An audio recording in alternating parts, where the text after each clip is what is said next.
Yeah, I mean, went out and just wanted to basically give Luke and Sean a chance to prove themselves as golfers. It was an abject failure. Uh, Basically wiped the floor with them. Felt a little bit sorry for him in the end. I gave him a hug and then just left.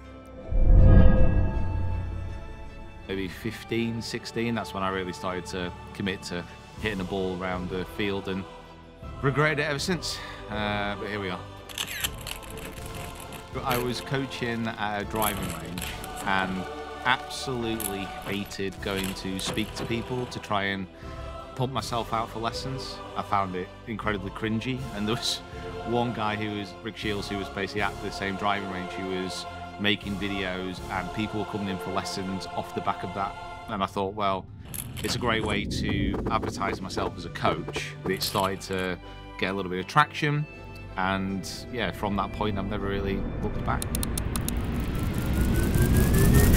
I remember the first time when I went to the Masters, and that was off the back of obviously doing videos. It's a place I've always wanted to go. So to be able to walk through those gates and to be recognized even when you went through, to say hello to people, to make content around that event was just, it was a real eye-opener for me. And it was something which I'll never forget and always appreciate. Obviously, I love golf, but to be able to do this as a job, you know, to be able to have the chance to, for example, qualify for a PGA Tour event is absolutely ridiculous. You know, if you'd have told me that was a opportunity 10 years ago when I was slogging it out, doing lessons on a freezing cold driving range in December in Manchester, I quite rightly wouldn't have believed you. If people have watched my videos before, I don't think anyone is under any illusions about how rubbish I can be.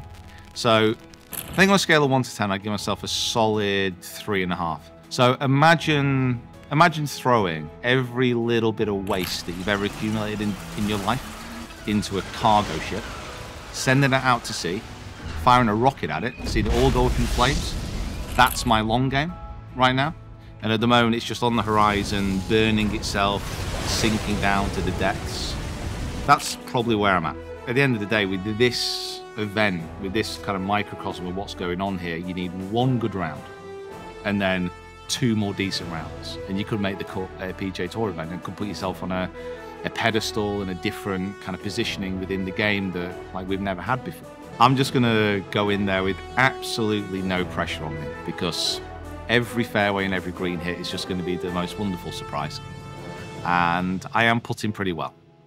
So I just need to get there. But I'm not seeing what the greens are like at TPC Myrtle Beach.